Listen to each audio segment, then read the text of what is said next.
Hello friends, આપણે last લેક્ચરમાં ગતિ ઉર્જા અને સ્થિતિ ઉર્જાની વાત કરી હતી. ઓકે, હવે એ ગતિ ઉર્જા અને સ્થિતિ ઉર્જા માટે એક બળના બે પ્રકાર જોયા હતા આપણે, સંરક્ષી બળ અને અસંરક્ષી બળ. સંરક્ષી બળની હાજરીમાં તમે એ બળની વિરુદ્ધ કોઈ પણ કાર્ય કરો તો એની સ્થિતિ ઉર્જા તરીકે સંગ્રહિત થાય, પદાર્થની સ્થિતિ ઉર્જા તરીકે સંગ્રહિત થાય. અને અસંરક્ષી બળની વાત કરો તો અસંરક્ષી બળ માટે આપણે છેલ્લે એક સમીકરણ જોયું હતું કે જે અસંરક્ષી બળ દ્વારા થતું કાર્ય એટલે WNC, નોન કન્ઝર્વેટિવ ફોર્સ, અસંરક્ષી બળ દ્વારા થતું કાર્ય તે પદાર્થની કુલ યાંત્રિક ઉર્જા હોય છે તેમાં ફેરફાર લાવે છે. ઓકે, હવે જો આ ઋણ હોય તો આ પણ ઋણ થશે, બરાબર, અને આ ધન હોય તો આ પણ ધન થશે. બંનેની જે સંજ્ઞા છે એ સમાન છે, બંને સમાન સંજ્ઞા ધરાવતા હોતી, એટલે જો આ ઋણ હોય તો આ પણ ઋણ થશે. એટલે કે ડેલ્ટા E ને આપણે આ રીતે લખી શકીએ, EF માઇનસ EI. ઓકે, હવે કાર્ય જે છે અસંરક્ષી બળ દ્વારા થતું કાર્ય હંમેશા કેવું હોય છે? ઋણ હોય છે. એનો મતલબ શું થાય કે ડેલ્ટા E પણ ઋણ આવવું જોઈએ. તો ડેલ્ટા E નું મૂલ્ય ઋણ ક્યારે આવે? જ્યારે EF EI કરતાં નાનું હોય, મતલબ અંતિમ ઉર્જા પ્રારંભિક ઉર્જા કરતાં ઓછી હોય તો ડેલ્ટા E ઋણ આવે, એટલે કે આપણું જે સમીકરણ છે તે સંતોષાય છે.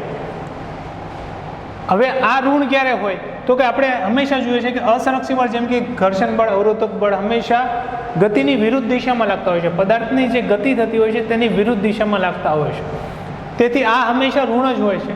તેથી અસંરક્ષી બળ દ્વારા થતું કાર્ય તંત્રની કુલ યાંત્રિક ઉર્જામાં હંમેશા ઘટાડો જ લાવે છે. તો આ ઘટાડો લાવે તો ઉર્જા જાય છે ક્યાં? તો એ જે ઉર્જા અલગ અલગ સ્વરૂપમાં રૂપાંતરિત થાય છે. તો એ કયા કયા સ્વરૂપમાં રૂપાંતરિત થાય છે એ આપણે યંત્રશાસ્ત્રમાં એ જે ઉર્જાના સ્વરૂપો છે તે આપણે જોઈશું. તો આજનો આપણો ટોપિક શું છે? ઉર્જાના સ્વરૂપ. ઓકે, યંત્રશાસ્ત્રમાં મોટા ભાગે બે પ્રકારની ઉર્જાનો જ વાત થતી હોય છે. કઈ કઈ? સ્થિતિ ઉર્જા અને ગતિ ઉર્જા. કોઈ પદાર્થની કોઈ સ્થિતિ અથવા જે એની બનાવટ છે તેના કારણે જે રહેલી ઉર્જા હોય છે તેને આપણે સ્થિતિ ઉર્જા કહીએ છીએ, અને ગતિના કારણે રહેલી ઉર્જાને આપણે ગતિ ઉર્જા કહીએ છીએ. ઓકે, તો જ્યારે આવો ઘટાડો હોય તો કયા સ્વરૂપે જોવા મળે છે? ક્યાં જાય છે આ ઉર્જા? તો સૌથી પહેલો જે સ્વરૂપ છે અને જે મોસ્ટ કોમન છે કે જ્યારે પણ આ ઉર્જાનો ઘટાડો આવે, અસંરક્ષી બળ દ્વારા કંઈક કાર્ય થાય, આ કાર્ય તંત્રની કુલ યાંત્રિક ઉર્જામાં ઘટાડો કરે, એ ઉર્જા મોટા ભાગે ઉષ્મા ઉર્જા તરીકે મુક્ત થાય છે, તંત્રમાંથી છૂટી પડે છે, જેને આપણે ઇંગ્લિશમાં કહીએ છીએ હીટ એનર્જી. શું કહીએ છીએ આપણે? Heat energy. તો મોટા ભાગે તંત્રમાંથી મુક્ત થતી ઉર્જા કઈ હોય છે? ઉષ્મા ઉર્જા. કઈ રીતે આપણે જોઈએ? સપોઝ કોઈ સપાટી પર કોઈ પદાર્થ ગતિ કરે છે, બરાબર, એ પદાર્થ આ દિશામાં ગતિ કરતો હોય, એનો વેગ આ દિશામાં હોય, તો આપણે ડેફિનેટલી જાણીએ કે જ્યારે આ દિશામાં ગતિ કરતો હોય અને આ ઘર્ષણવાળી સપાટી હોય તો ઘર્ષણ બળ આ વિરુદ્ધ દિશામાં લાગે F. સપોઝ V જેટલા વેગથી ગતિ કરે છે અને એ આપણે એવું કહીએ કે આ જ સપાટી પર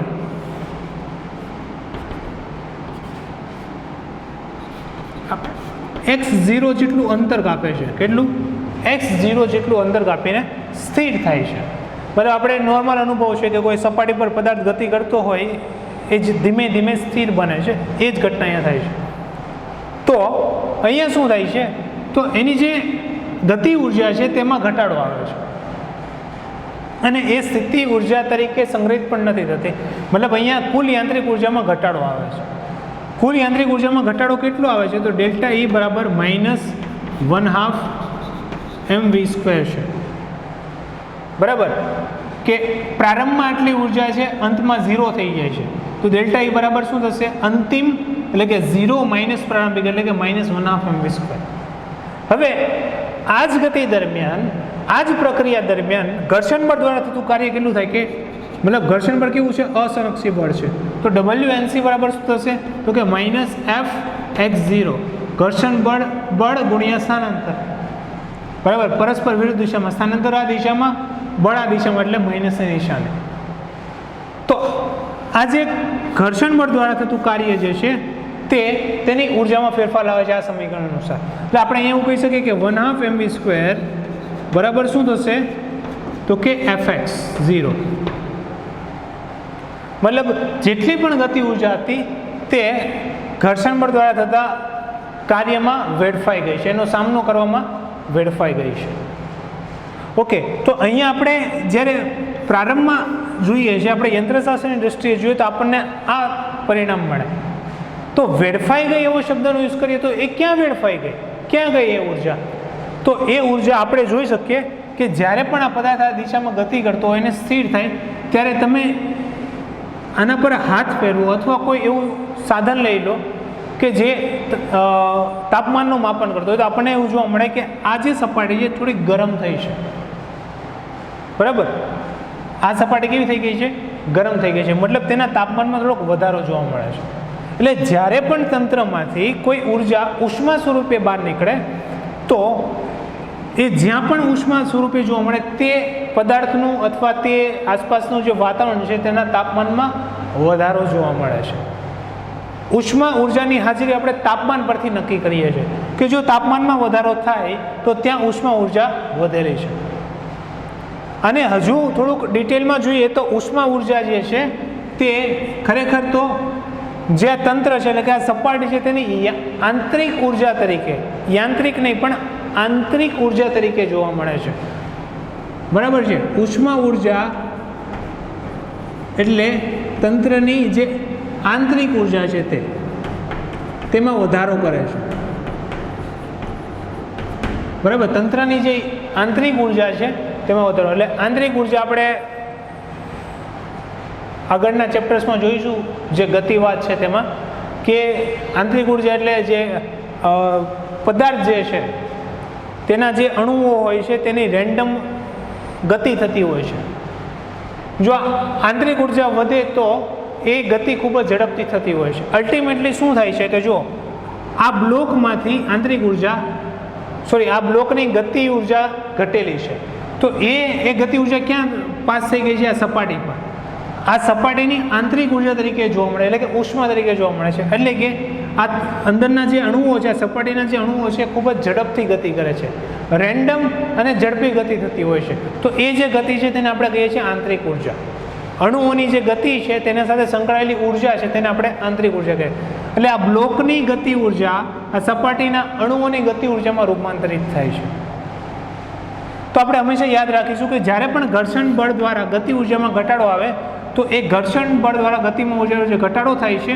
તે સપાટીની આંતરિક ઊર્જામાં વધારો કરે છે તાપમાનમાં વધારો કરે છે જેને આપણે કહીએ છીએ ઉષ્મા ઊર્જા ઉષ્મા ઊર્જા કંઈ નથી પરંતુ તંત્રની એટલે આ સપાટીની આંતરિક ઊર્જા છે બીજી વાત કે આ જે ઊર્જા જે છે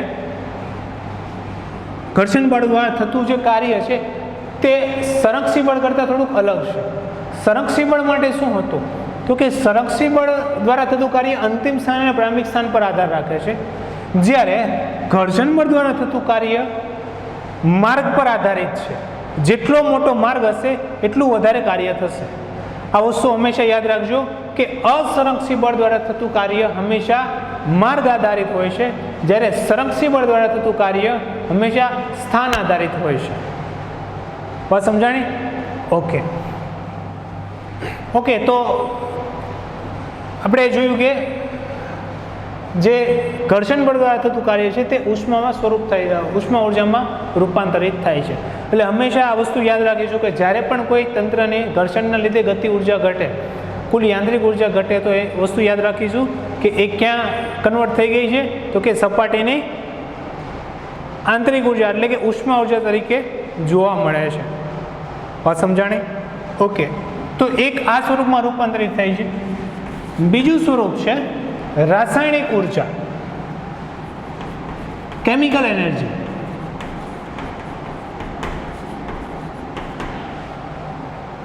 ઓકે તો આ રાસાયણિક ઉર્જા ઇંગ્લિશમાં કહીએ છીએ આપણે આને કેમિકલ એનર્જી. બધાને ખબર જ હશે, આ બહુ સિમ્પલ કન્સેપ્ટ છે, સૌથી ઇઝી કન્સેપ્ટ આ છે આખા ચેપ્ટરનો કે ઉર્જાના સ્વરૂપો કયા કયા છે.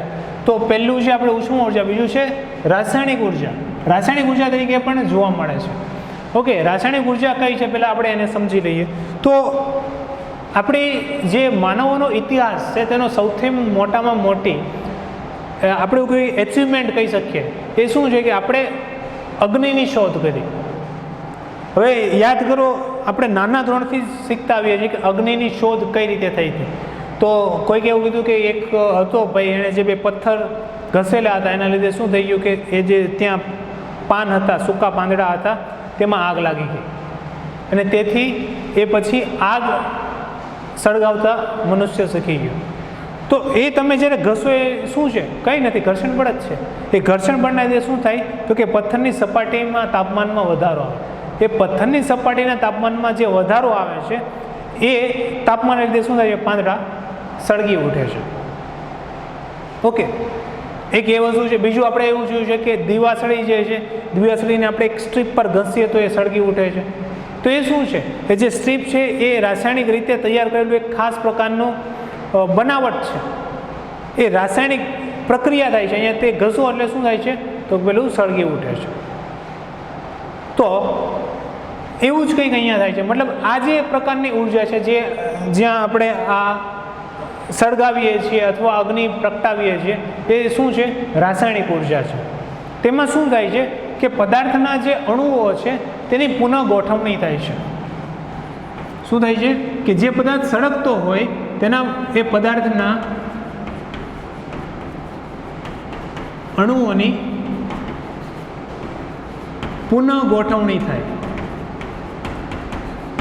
એટલે આ ગોઠવણી એવી થાય કે જેથી કરીને શું થાય કે પદાર્થમાંથી અથવા એ તંત્રમાંથી ઉર્જા મુક્ત થાય. ઓકે, બે પ્રક્રિયા થાય. હંમેશા શું થાય કે પ્રક્રિયકમાંથી, કે જે પદાર્થો પ્રક્રિયા કરે છે, રાસાયણિક સમીકરણ આપણે હંમેશા આ રીતે લખતા હોય કે પ્રક્રિયકમાંથી આપણને મળે છે નિપજ. બરાબર, આ એક હોય, બે હોય, બેથી વધારે હોય, ગમે એટલા હોઈ શકે, એવી રીતે નિપજ પણ વધારે હોય. તો જ્યારે રાસાયણિક પ્રક્રિયામાં આ પ્રક્રિયા કરે અને એ નિપજમાં રૂપાંતરિત થાય ત્યારે શું થાય કે અહીંયા કંઈક ઉર્જા મુક્ત થાય છે. ઓકે, તો અહીંયા શું થાય છે કે પ્રક્રિયક જ્યારે નિપજમાં રૂપાંતરિત થાય ત્યારે પ્રક્રિયક કરતાં નિપજ વધારે સ્ટેબલ હોય છે. ઓકે, નિપજ કેવું હોય છે, વધારે સ્થિર હોય છે. આપણે એવું કહી શકીએ બેલેન્સ છે, સ્ટેબલ છે. તો જ્યારે આવું થાય ત્યારે શું થશે કે પ્રક્રિયકની પુનઃ ગોઠવણી થાય અને એ નિપજમાં રૂપાંતરિત થાય. નિપજ પ્રક્રિયક કરતાં વધારે સ્ટેબલ હોય, તેથી કરીને શું થાય કે આ જે પુનઃ ગોઠવણી થાય એના લીધે શું થશે કે ઉર્જા મુક્ત થાય છે. એને આપણે કહીએ છીએ રાસાયણિક ઉર્જા. બરાબર, તે પછી તમે પથ્થરને ઘસો અને પાંદડા જે સળગી ઉઠે છે તો એમાં શું થાય છે તો કે એમાં જે પાંદડાના અણુઓ છે એની પુનઃ ગોઠવણી થાય છે. અહીંયા સિમ્પલ આ જે ઉર્જા છે એ કઈ છે તો કે અહીંયા જે પ્રક્રિયક છે તેના અણુઓ એકબીજા સાથે કંઈક ને કંઈક રીતે ગોઠવાયેલા હોય છે, કંઈક ને કંઈક રીતે જોડાયેલા હોય છે. એ જ્યારે જોડાણ તૂટે છે ત્યારે શું થાય છે કે એ અણુઓ મુક્ત થાય છે. એટલે કે એ મુક્ત થાય ત્યારે એ જે ઉર્જા હોય છે એ બંધન ઉર્જા જેને કહીએ છીએ એ બંધન ઉર્જા મુક્ત થાય છે, જે આપણને રાસાયણિક ઉર્જામાં જોવા મળે છે. વાત સમજાણી? તો પ્રક્રિયક નિપજમાં રૂપાંતરિત થાય, નિપજ પ્રક્રિયક કરતાં વધારે સ્ટેબલ હોય છે ત્યારે ઉર્જા મુક્ત થાય. તો આવી પ્રક્રિયાને આપણે કેમેસ્ટ્રીમાં જોયું ઉષ્માક્ષેપક પ્રક્રિયા કહીએ છીએ. ઘણી વખત એવું પણ થાય છે કે પ્રક્રિયક જે છે તેને કંઈક ઉર્જા આપવી પડે છે અને એના પરથી આપણને નિપજ મળે. તો આને આપણે શું કહીએ? ઉષ્મા શોષક. શું કહીએ છીએ આપણે? કે શોષણ થાય છે, ઉષ્માનું અહીંયા શોષણ થાય છે, એટલે ઉષ્મા આપવી પડે છે, ઉર્જા આપવી પડે છે. તો આને કહીએ છીએ આપણે ઉષ્મા શોષક. ઓકે, આ બે પ્રકારની પ્રક્રિયા આપણે નોર્મલી જોવા મળે છે. ઓકે, તો જ્યારે પ્રક્રિયકની ઉર્જા નિપજ કરતાં વધારે હોય, પ્રક્રિયકની ઉર્જા નિપજ કરતાં વધારે હોય તો પ્રક્રિયા કઈ? ઉષ્માક્ષેપક. અને જો પ્રક્રિયકની ઉર્જા નિપજ કરતાં ઓછી હોય તો આને કહીએ ઉષ્મા શોષક. વાત સમજાણી? તો અહીંયા સિમ્પલ આપણે ઘસીએ છીએ, ઘર્ષણનો ઉપયોગ કરીએ, કંઈક સળગાવીએ છીએ એટલે ત્યાં પુનઃ ગોઠવણી થાય ને ત્યાં આપણને ઉર્જા મુક્ત થતી જોવા મળે છે. તો યંત્રશાસ્ત્રમાં જ્યારે યાંત્રિક ઉર્જામાં ઘટાડો આવે તો એ રાસાયણિક ઉર્જા તરીકે પણ જોવા મળે છે. વાત સમજાણી બધાને? ઓકે. ત્યાર પછીની ત્રીજા પ્રકારની ઉર્જા છે વિદ્યુત ઉર્જા. કઈ ઉર્જા છે? વિદ્યુત ઉર્જા. ઓકે. વિદ્યુત ઉર્જામાં શું હોય છે કે વીજભારો જે હોય છે, બરાબર, ઇલેક્ટ્રોન, પ્રોટોન, આ નામ સાંભળેલા હશે. તો એ જે એને આપણે કહીએ છીએ વીજભાર, પદાર્થમાં રહેલા વીજભારો. એ વીજભારો જે ગતિ કરે છે એ ગતિના સાથે સંકળાયેલી જે ઉર્જા હોય છે તેને આપણે વિદ્યુત ઉર્જા કહીએ છીએ. ઓકે. એક વિદ્યુત પ્રવાહની રચના કરે છે, એ વિદ્યુત પ્રવાહના લીધે જે ઉર્જા મળે તેને આપણે શું કહીએ? વિદ્યુત ઉર્જા. જે ડે ટુ ડે લાઈફમાં આપણે યુઝ કરીએ જ છીએ. આપણે આસપાસ જેટલા પણ સાધનો છે એ બધા વિદ્યુત ઉર્જા આધારિત છે. વીજભારો ગતિ કરે, વિદ્યુત પ્રવાહની રચના કરે. એ વિદ્યુત પ્રવાહ સાથે સંકળાયેલી જે ઉર્જા હોય છે તેને આપણે શું કહીએ? તો કે વિદ્યુત ઉર્જા. વાત સમજાણી બધાને? ઓકે. ત્યાર પછીની જે ઉર્જા છે તેની માટે એ સમજવા માટે એક સમીકરણ સમજવું જરૂરી છે, જે બહુ કોમન છે, બહુ ફેમસ સમીકરણ છે. તો એ જોઈ લઈએ પહેલાં કે એ સમીકરણ કયું છે. ઓકે. તો એ સમીકરણનું નામ છે દળ ઉર્જા સમતુલ્યતા.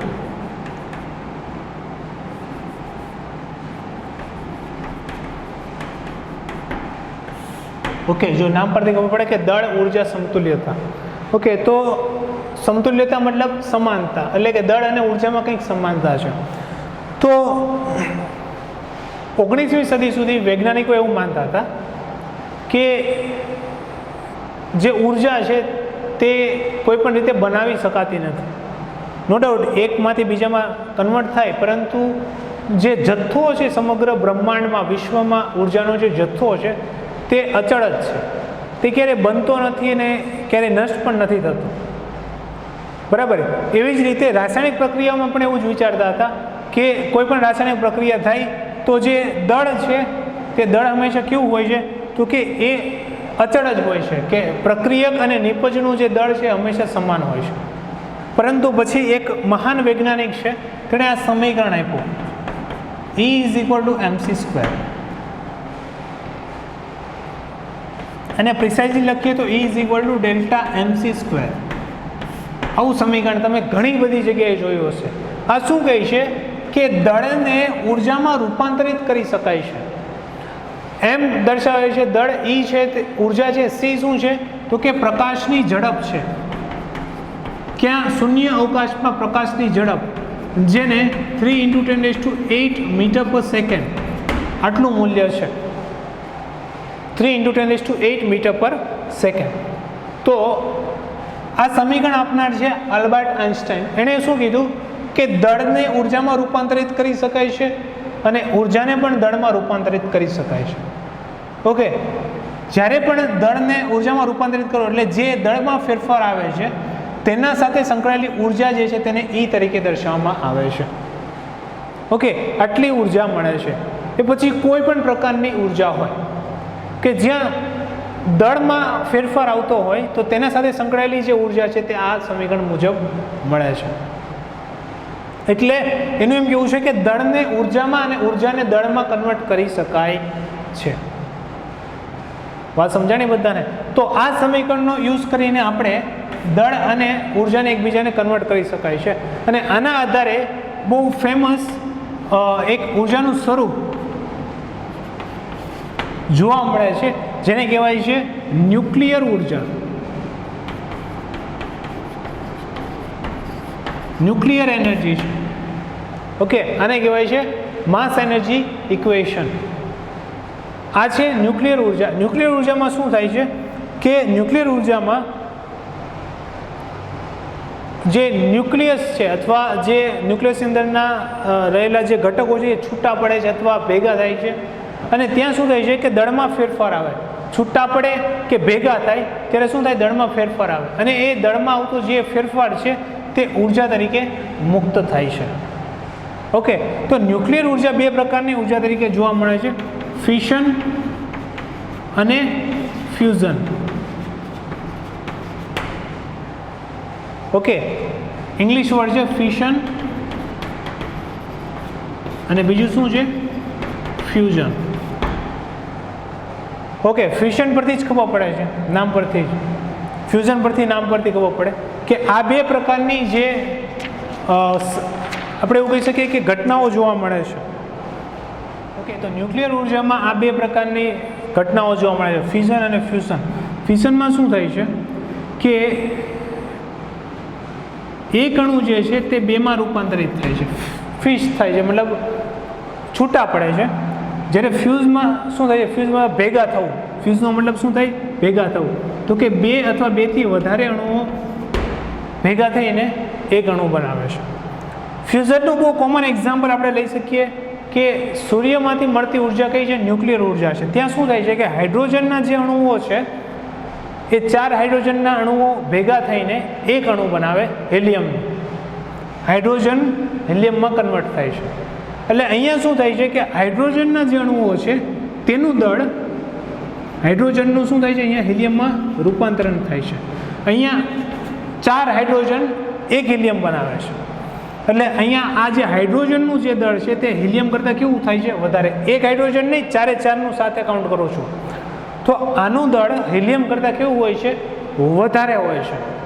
તો એ જે દળ વધારે હોય છે તો શું થાય છે કે આ વધુ દળવાળું ઓછા દળમાં રૂપાંતરિત થાય. તો એ જ્યારે ઓછા દળમાં રૂપાંતરિત થાય ત્યારે શું થશે, તો કે બંનેના દળમાં કંઈક તફાવત આવે જેને ડેલ્ટા એમ તરીકે દર્શાવવામાં આવે, જેને કહેવાય છે માસ ડિફેક્ટ. શું કહેવાય છે, દળ ક્ષતિ, એટલે કે માસ ડિફેક્ટ તરીકે દર્શાવવામાં આવે છે.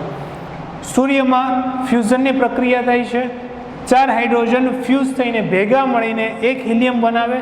તેથી આ 4 હાઇડ્રોજનનું દળ હિલિયમ કરતાં વધારે હોય. એટલે પ્રક્રિયક જે છે તે જ્યારે નિપજમાં રૂપાંતરિત થાય, ઓકે, ત્યારે શું મળે છે આપણને, તો કે ઓછા દળવાળું નિપજ મળે છે. એટલે બંનેના દળમાં જે તફાવત હોય તેને દળ ક્ષતિ અથવા માસ ડિફેક્ટ કહેવામાં આવે છે. તો આ માસ ડિફેક્ટ જેટલો હોય એટલી ઉર્જા આ પ્રક્રિયામાં શું થશે, મળશે, આપણને ઉદ્ભવશે. ઓકે, એ આ સમીકરણ પરથી મળશે, is equal to delta MC². ફિશનની પ્રક્રિયામાં શું થાય છે, તો કે એક મોટું ન્યુક્લિયસ 2 અથવા 2થી વધારે નાના ન્યુક્લિયસમાં રૂપાંતરિત થાય છે. જેમ કે યુરેનિયમ જે છે તે સ્પ્લિટ થાય. ઓકે, બરાબર. એ યુરેનિયમ જે છે એ સ્પ્લિટ થઈને આપણને 2 નાના નાના ન્યુક્લિયસ મળે છે. હવે આ બંનેના દળનો સરવાળો કરો, એ આના દળ કરતાં કેવું હોય છે, તો કે ઓછું હોય છે. એટલે કે યુરેનિયમનું દળ વધારે અને આ બંનેનો દળનો સરવાળો કરો એ ઓછું હોય તો બંનેના દળના કંઈક તફાવત રહ્યો, જેને આપણે શું કીધું, દળ ક્ષતિ, માસ ડિફેક્ટ. તો એ અનુસાર આપણને અહીંયા ઉર્જા મળે છે. ઓકે, આ ફિશનની પ્રક્રિયા આપણે નોર્મલી કરીએ છીએ. ફ્યુઝનની પ્રક્રિયા નેચરલી જોવા મળે છે. જ્યારે ફિશનની પ્રક્રિયા શું થાય છે, તો કે આપણે જાતે કરી શકીએ છીએ. જેમ કે આપણે nuclear power plant. Okay, nuclear power પ્લાન્ટમાં શું થાય છે, તો કે આ ફિશનની પ્રક્રિયા જ થાય છે કે યુરેનિયમનું જે છે તે 2 નાના નાના ન્યુક્લિયસમાં રૂપાંતરિત થાય અને એ આપણને ઉર્જા મળે, એને આપણે વિદ્યુતમાં કન્વર્ટ કરીએ છીએ. કઈ રીતે કરીએ એ તો પછીની વાત છે, પરંતુ આપણે એ યુરેનિયમનો ઉપયોગ કરીને આપણે શું કરીએ છીએ, તો કે ન્યુક્લિયર ઉર્જા મેળવીએ છીએ અને એ ન્યુક્લિયર ઉર્જાને આપણે વિદ્યુત ઉર્જામાં કન્વર્ટ કરીએ. તો જ્યારે આ પ્રકારની પ્રક્રિયા થાય, આપણા ઉપયોગ માટે ન્યુક્લિયર ઉર્જા મુક્ત થતી હોય તો તેને આપણે કહીએ છીએ કંટ્રોલ્ડ ન્યુક્લિયર રિએક્શન. મતલબ જે આપણા કંટ્રોલમાં છે. આનું જ એક બીજું ઉદાહરણ છે ફિશનનું અનકન્ટ્રોલ, મતલબ જે આપણા કંટ્રોલમાં નથી. અનકન્ટ્રોલ ન્યુક્લિયર ફિશન જે છે, બરાબર, અનકન્ટ્રોલ ન્યુક્લિયર રિએક્શન છે, જે આપણે ન્યુક્લિયર બોમ્બ તરીકે ઓળખીએ છીએ. તેમાં શું થાય છે કે કોઈ પણ પ્રકારના કંટ્રોલ વગર આ પ્રક્રિયા ખૂબ જ ઝડપી થવા માંડે. એટલે શું થાય છે કે ખૂબ જ મોટી માત્રામાં, ખૂબ જ ઓછા સમયમાં મોટી માત્રામાં ઉર્જા ઉત્પન્ન થાય, જે ખૂબ જ મોટો વિનાશ લાવે છે, આપણને ખબર જ છે બધા. ઓકે, તો ફ્યુઝન બે પ્રકાર રીતે થાય છે જે આપણે નોર્મલી કરીએ છીએ. એક છે ન્યુક્લિયર પાવર પ્લાન્ટ જ્યાં કંટ્રોલ ન્યુક્લિયર રિએક્શન થાય છે, કંટ્રોલ ન્યુક્લિયર ફિશન થાય છે, અને બીજું છે ન્યુક્લિયર બોમ્બ કે જ્યાં શું થાય છે અનકન્ટ્રોલ ન્યુક્લિયર રિએક્શન થાય, મતલબ આપણા કંટ્રોલમાં નથી હોતું. એકવાર પ્રક્રિયા ચાલુ થઈ ગઈ પછી એ રોકવી અઘરી પડે છે. ઓકે, તો આ ફ્યુઝન અને ફ્યુઝન જોવા મળે છે. આવું જ કંઈક રાસાયણિક પ્રક્રિયામાં પણ થાય છે કે ખરેખર જોવા જાવ તો બંનેના દળમાં કંઈક ને કંઈક ક્ષતિ હોય, પરંતુ ખૂબ જ ઓછી હોય છે. એટલે ન્યુક્લિયર ઉર્જા છે એ રાસાયણિક ઉર્જા કરતાં ખૂબ જ મોટું મૂલ્ય ધરાવે, કારણ કે અહીંયા માસ ડિફેક્ટ દળ ક્ષતિ વધારે હોય, જ્યારે રાસાયણિક પ્રક્રિયામાં કેવું હોય છે ખૂબ જ ઓછી હોય છે. ઓકે, તો જ્યારે પણ યંત્રશાસ્ત્રમાં તંત્રની ઉર્જા ઘટે ત્યારે આમાંના કોઈ પણ સ્વરૂપમાં રૂપાંતરિત થઈ શકે છે. બરાબર, કઈ કઈ ઉર્જા? તો આપણે એવું કહી શકીએ કે ઉષ્મા ઉર્જા, મોટા ભાગે 95% કેસીસમાં ઉષ્મા ઉર્જા, રાસાયણિક ઉર્જા, વિદ્યુત ઉર્જા, બરાબર, અને ચોથું ન્યુક્લિયર ઉર્જા. મોટા ભાગે ઉષ્મા ઉર્જા હોય છે, પછી રાસાયણિક ઉર્જા હોય છે, પછી ન્યુક્લિયર હોય છે, અને સૌથી છેલ્લે કઈ હોય છે? વિદ્યુત ઉર્જા. બરાબર, એ ખૂબ જ ઓછી હોય છે. ઠીક છે, તો આ 4 પ્રકારની ઉર્જા જોવા મળે છે. હવે અલગ અલગ પરિસ્થિતિઓમાં જે અમુક ઘટના થાય છે એ ઘટનામાં મુક્ત થતી ઉર્જા આપણને આપેલી છે. જુઓ ટેબલ નંબર 6.3, તેમાં અલગ અલગ જે ઘટનાઓ થઈ છે, બરાબર, એ ઘટનાઓમાં મુક્ત થતી ઉર્જાઓ આપેલી છે. તો એકવાર એ સ્ટડી કરી લેજો. ટેબલ નંબર 6.3 પેજ નંબર 127 પર આપેલું છે. ઓકે, તો તમને ખ્યાલ આવે કે આ ઘટનામાં કેટલી ઉર્જા મુક્ત થાય છે. તો આ 4 ઉર્જાના સ્વરૂપ છે જે આપણને એવું કહે કે ક્વેશ્ચન એવો પૂછે બોર્ડમાં કે યંત્રશાસ્ત્રમાં અથવા સામાન્ય એવું લખે કે ઉર્જાના અલગ અલગ સ્વરૂપો સમજાવો. તો આ 4 પ્રકારના સ્વરૂપો સમજાવવાના, જે વાત કરે છે દરેક વસ્તુ સમજાવવાની. Okay, thank you.